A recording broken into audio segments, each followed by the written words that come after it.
মধ্যরাতক্ষণ নিস্তব্ধ কুঠির নামক সুবিশাল বাড়ির এক রুমে দুজন যুবক যুবতী আদিম খেলায় মগ্ন হয়ে আছে।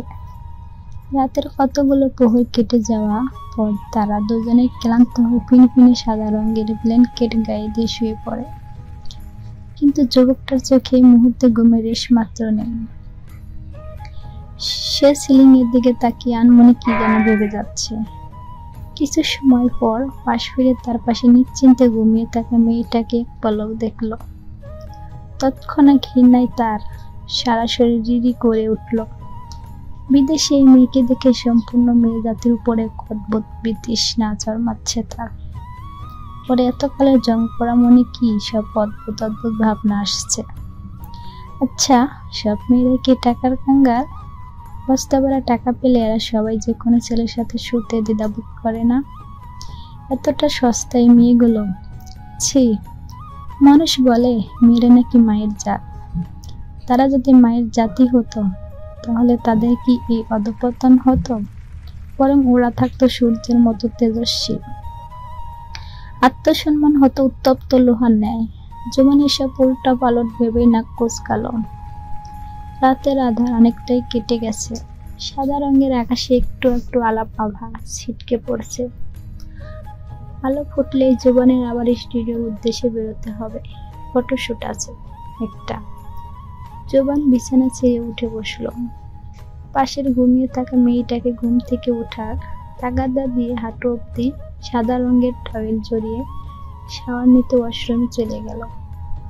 প্রায় ঘন্টাখানেক পর জোবান ওয়াশরুম থেকে বের হয়। ভিজে চিকদ শরীর তার, অগোছালো চুলগুলো থেকে টিপটপ পানি পড়ছে। পানির ফোঁটাগুলো তার গলা বেয়ে ক্রমশ নিচে গড়িয়ে পড়ছে। ফ্লোরে থাকা কালো রঙের কার্পেট একটু একটু ভিজে গেছে তার শরীরের পানির ছিটের কারণে। জোবান চুল ঝাড়তে ঝাড়তে চোখ মিলে বিছানার দিকে তাকায়। এখন ওই বিদেশি মেয়েটা ঘুমিয়ে আছে। জোবান রেগে গেল। কাজ শেষ হওয়া সত্ত্বেও এইসব বাজারি মেয়েদের নিজের বিছানায় ঘুমিয়ে থাকা তার মোটেও পছন্দ না। জোবান রেগে এগিয়ে গিয়ে মেয়েটার গায়ে থেকে চট করে ব্লাস্কেটটা সরিয়ে দিল। সাথে সাথে মেয়েটা এক লাফ দিয়ে উঠে বসে আবার ব্লাস্কেটটা নিজের গায়ে আবার জড়িয়ে নেয়। খানিকটা বরকে গিয়ে জোবানের দিকে অসহায় নজরে তাকালে জোবান সেসব তোয়াক্কা করে না, বরং সে আরো বেশি রেগে গিয়ে বলে, এতক্ষণ ধরে ঘুম থেকে ওঠোনি কেন? আমার বাড়ি তোমার কাছে ঘুমানোর জায়গা লাগছে? Just get lost from here নাও। মেয়েটা জোবানের এত রাগ দেখে একটু বরকে গেল, তবুও নিজের আহ্লাদে গলায় বলল, ওহ কাম অন জোবান বেবস, লেটস এনজয়। বলে মেয়েটা থাই গ্লাসের দিকে ইশারা করলো। থাই গ্লাস থেকে দেখা যাচ্ছে এখনো ভোরের রং ফুটতে দেরি আছে। কিন্তু জোবান সেদিকে তাকালো না, কারণ সে যেহেতু বলেছে তার বাড়ি থেকে বেরিয়ে যেতে, মানে এক্ষুনি বেরিয়ে যেতে হবে। এই নিয়ে আর কোনো অতিরিক্ত কথা সে মোটেও পছন্দ করবে না। জোবান তাই রেগে গেল। চোখ কঠিন করে মেয়েটার কাছে গিয়ে ওর চুলের মুঠি শক্ত করে ধরল। সঙ্গে সঙ্গে চুলের গুড়ি ব্যথায় মেয়েটা উহ করে উঠল। জোবান সেসব পাত্তা না দিয়ে দাঁতে দাঁত চেপে পড়ল, আমি যখন বলেছি চলে যেতে তখন তোর সাহস কি করে হয় আমার মুখের উপরে না বলার? বল, কথা শোনাস আমাকে? এই ইজহার জুবান মির্জাকে জানিস না আমি তোর কি হাল করতে পারি? মেয়েটা ভয় পেয়ে গেল জোবানের এই রূপ দেখে। এইরকম কঠোর মানুষ এর জন্মে দুটো দেখেনি। কিন্তু যতটা ও জানতো জোবান একজন নরম মনের মানুষ। মিডিয়া আর নিউজ পেপারে এই ইজহার জোবান মির্জার উদারতার খুব প্রশংসা। তাহলে এই কোন লোক? কে দেখছে ও? জোবান আবার চুলের মুঠি ধরে জোরে টান দিলে মেয়েটা ব্যথায় কুকড়ে ওঠে। বিদেশি ওই মেয়ে বারবার হাত জোর করে ক্ষমা চাইতে লাগলো। জোবান একটু পর নিজেই মেয়েটার চুল ছিঁড়ে দিল। মেয়েটা ওর থেকে ছাড়া পেয়ে চট জলদি কাপড় গায়ে দিয়ে জোবানের বাড়ি থেকে বেরিয়ে যায়। মেয়েটা যাওয়ার দিকে তাকিয়ে বাঁকা হেসে বলল, সকল মিডিয়া গণমাধ্যম জানে আমি একজন হিরো যার মন খুব বিশাল, কিন্তু কেউ জানে না যে সত্যিকারের অর্থে আমি একজন ভিলেন। আর না তারা কখনো জানতে পারবে।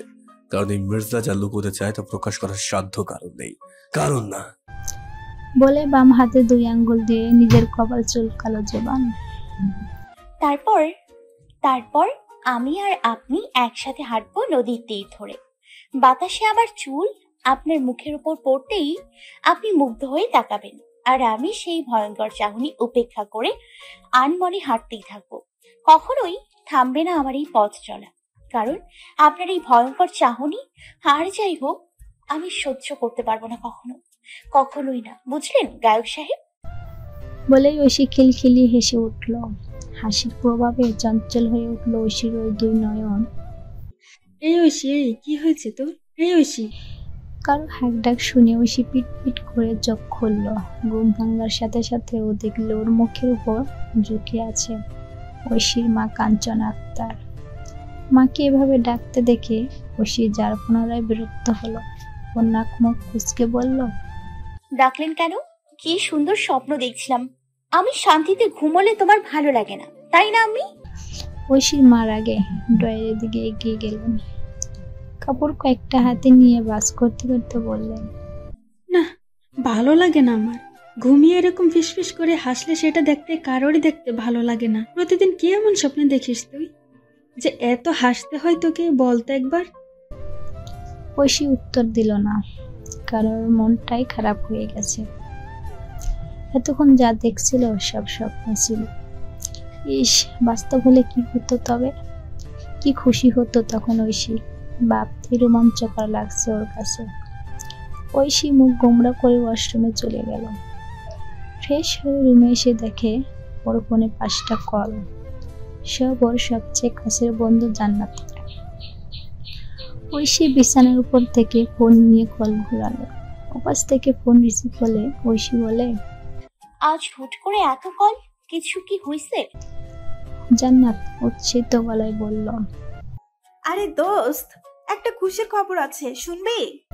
ঐশী ফুস করে এক নিঃশ্বাস ছেড়ে বলল, না বললেও তো তুই বলবি।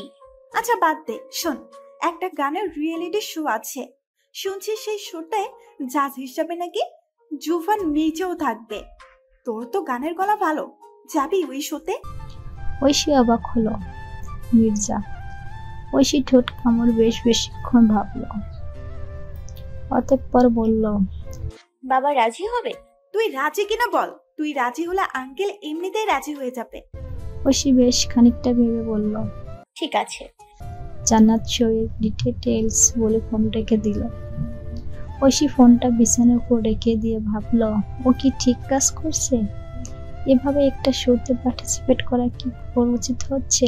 কিন্তু কে জানতো ঐশীর জীবনে গানের রিয়েলিটি শো এর কারণে অন্যদিকে মোড় নেবে। এতটা বছর যার ভালোবাসা মনে লালন করেছিল, তাকে আরেকটা মডেলের সাথে খুব প্যাশনেটলি লিপ কিস করতে দেখে বুকটা ছেদ করে উঠল ঐশীর। শোতে এসেছিল, ভেবেছিল গানের তালে তালে এই জুবান মির্জা সম্পর্কে আরো জানতে পারবে, কিন্তু এত বেশি যে জেনে যাবে সেটা ঐশী কল্পনাও করেনি। জীবনের সেরা অভিজ্ঞতা ছিল এটা। হুট করে সে চুম্বনরত মডেলটা ঐশীকে লক্ষ্য করে, সাথে সাথে এক সিটকে সরে আসে জোবানের থেকে। হয়তো নিজের ক্যারিয়ারের ভয় পাচ্ছে। কখনো কি লিক হয়ে যায় বলা তো যায় না। ঐশীর ব্যাপারটা বুঝতে পেরে থতমত খেয়ে যায়। নিজের কাজে বাধা পড়ায় জোবান খুব বিরক্ত হয়। মুখ থেকে বিরক্তিসূচক শব্দ বের করে বলে, হোয়াটস রং? মেয়েটা আঙ্গুল দিয়ে ঐশীর দিকে ইশারা করে। ঐশীতে বিব্রত বোধ করে। নিজেকে আড়াল করার চেষ্টা করতে গেলে জোবান তার ছেলের হাসিতে এবার মেয়েটার কাছে চলে আসে। ঐশীর দিকে তাকিয়ে বলে, She is just a contestant. Let me do my work. Don't bother me.